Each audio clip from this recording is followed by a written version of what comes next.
You know, for as long as any of us can remember, the college textbook has been a cornerstone of higher education.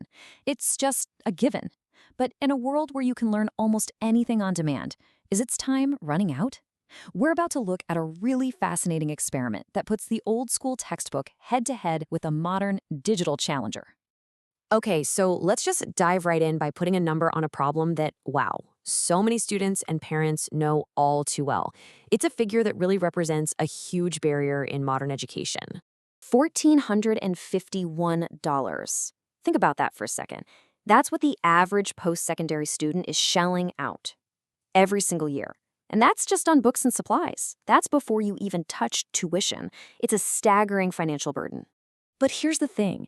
It is not just about the money. The entire way students are learning is changing. I mean, think about it.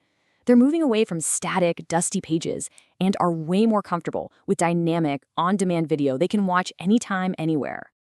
And this right here, this lays it all out perfectly. You can see the fundamental shift happening. We're moving from this old school model, one expensive book from one author that's outdated pretty much the second it's printed, to something totally new. Something that's dynamic, affordable, and brings in voices from all kinds of experts in the field. So, with a problem this big, how do you even start to solve it? Well, it all leads to this bold, kind of radical experiment.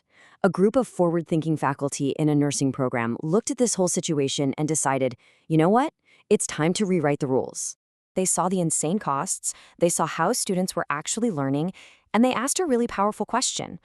What if we just got rid of the textbook completely? But, and this is the key part, what if we did it in a way that actually made the learning experience better?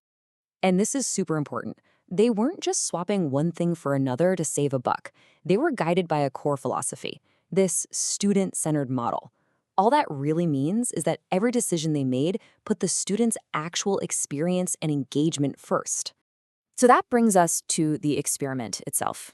Okay, that's the theory, but what did this new student-first approach actually look like when they rolled it out in the classroom? They came up with this super clear 4-step game plan, and check this out. It was ambitious. Step 1, ditch the textbook for webinars. Step 2, bring student costs down to 0. Yep, 0. Step 3, make sure the material was still top-notch. And step 4, make sure it didn't cost the college a dime. I mean, that's a potential win-win-win right there. So, how did they pull it off? They teamed up with a company called Lorman Education Services. And this was a total game changer, right? Because instead of learning from just one textbook author, students now got access to dozens of top professionals in the field. The faculty's job shifted to being curators, picking the best and most relevant content. And just look at the kind of stuff they were watching. This is not some abstract, dusty theory. We're talking about titles like Lead Like a Boss Without Being Bossy, Delegation 101, and How to Handle Workplace Drama.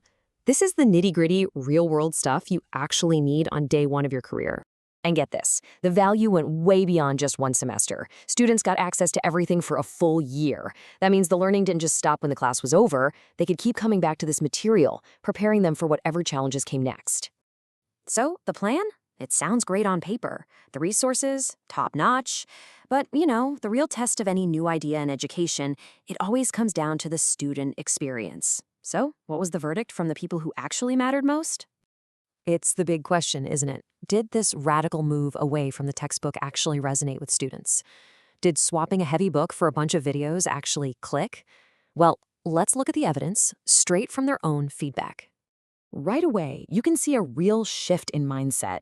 The student isn't just saying, oh, this was good for the exam. They're saying, hey, this is information I'm actually going to use in my future career. It's a direct investment in themselves.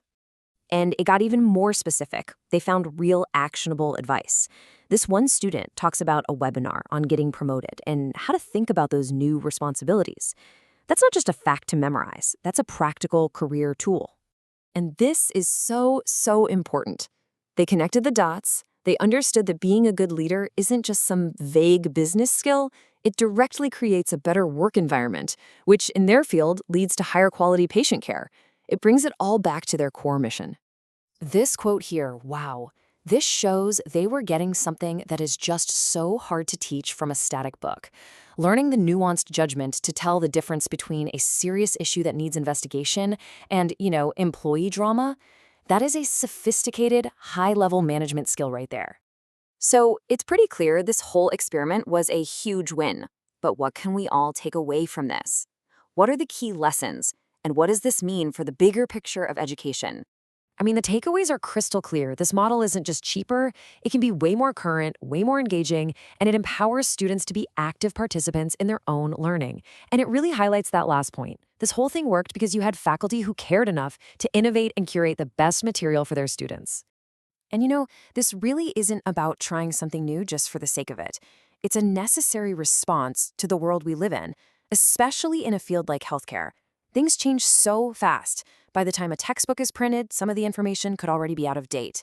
This approach completely solves that problem. So all of this leaves us with a pretty provocative final thought.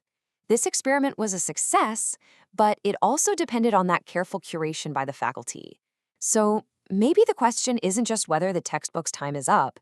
Maybe what we're really seeing is the final chapter of the textbook as the sole authority, making way for a future of learning that's way more dynamic, more collaborative, and frankly, a lot more exciting.